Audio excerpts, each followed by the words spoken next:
बात करेंगे हिस्ट्री के एक ऐसे इवेंट की जिसने एक तो अंग्रेज़ों के मन में हिंदुस्तान के राजाओं का डर पैदा कर दिया। दूसरी तरफ इस इवेंट ने एक ऐसा इम्पैक्ट छोड़ा कि आने वाले 200 सालों तक हिंदुस्तान पर राज करते रहे। मैं बात कर रही हूँ ब्लैक होल ट्रेजेडी की और 17th सेंचुरी की, जब मुगल्स का डिक्लाइन चल रहा था।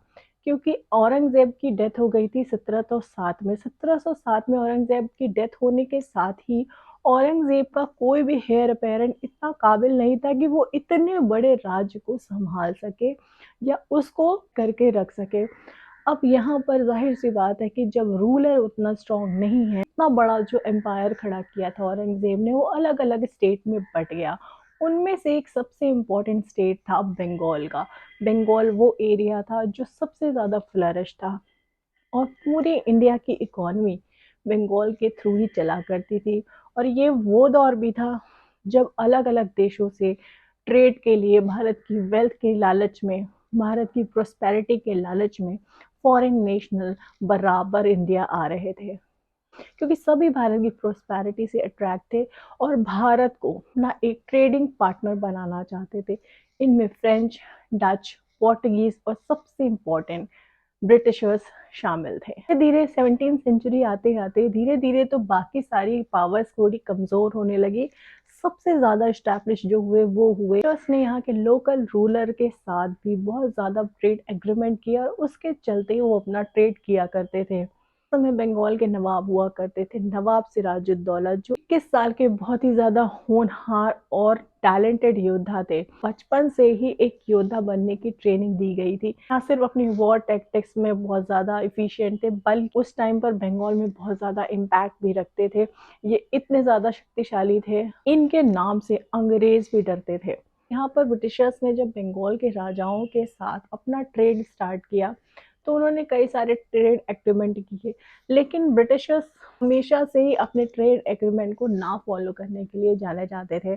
एक तरफ ये इंडियन मार्केट से बहुत ज़्यादा प्रॉफिट अर्न कर रहे थे और वहीं दूसरी तरफ अपने ही एग्रीमेंट के मुताबिक प्रॉफिट शेयर भी बंगाल की गवर्नमेंट को नहीं दिया करते थे। इसके अलावा सबसे बड़ी बात ये है कि बंगाल पर कब्जा करने के लिए अलग-अलग जगहों पर उसने फोर्टिफिकेशन करना स्टार्ट कर दिया था और वो ये कहते थे और इसके पीछे रीज़न वो ये बताया करते थे कि वो फ्रेंच से बचने के लिए, अपने आप को सुरक्षित करने के लिए फोर्टिफिकेशन कर रहे हैं।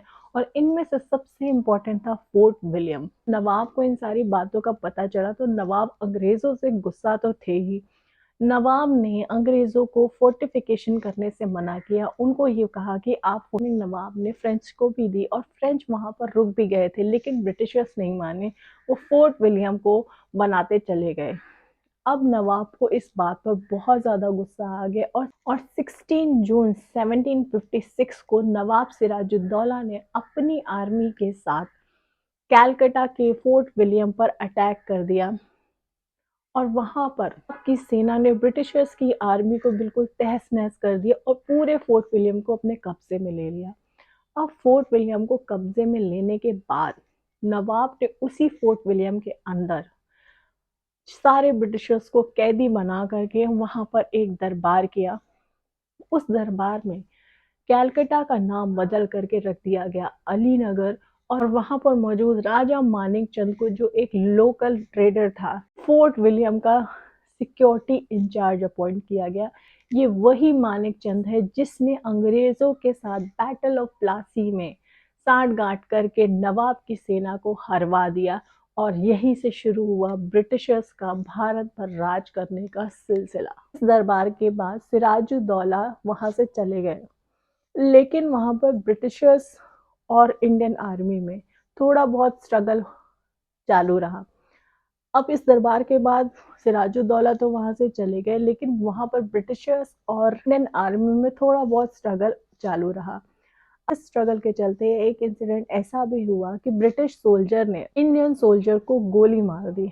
ये इंसिडेंट शाम को 7 बजे हुआ और नवाब को जब इस इंसिडेंट के इस बारे में पता चला तो नवाब को बहुत ज़्यादा गुस्सा आया और नवाब ने वो ब्रिटिशर्स जिनको कैदी बनाया गया था, लगभग 170 के करीब ब्रिटिशर्स वहाँ मौजूद थे, उन सारे प्रिजनर्स को 18 बाई 14 फीट की कोठरी में, जिसे काल कोठरी कहा करते थे, उसके अंदर ठूंस दिया, जहां पर सिर्फ 2 या 3 लोग के रहने की जगह होती थी। तो वहां कोई वेंटिलेशन था ना, कोई ऐसा सोर्स था जिसकी वजह से वो अपनी जान को बचा सके। अब ये 170 लोग लगभग लगभग सुबह के 6 बजे तक उस काल कोठरी में बंद रहे, और वहां पर मौजूद किसी भी पहरेदार की इतनी हिम्मत भी नहीं हुई कि वो नवाब सिराजुद्दौला को जाकर के ये बता सके कि यहाँ पर कोठरी में बंद लोगों की हालत खराब हो रही थी। धीरे धीरे इन लोगों की हालत बहुत ही ज्यादा खराब होने लगी, और सुबह 6 बजे जब नवाब को इसके बारे में पता चला, तब उन्होंने उस कोठरी को खोलने का ऑर्डर दिया, और वहां पर 170 लोगों में से सिर्फ और सिर्फ 23 लोग ही सरवाइव कर पाए थे। बाकी के सारे जितनी भी आर्मी थी, वो वहां पर उनकी डेथ हो चुकी थी। इसी इवेंट को कहते हैं ब्लैक होल ट्रेजेडी।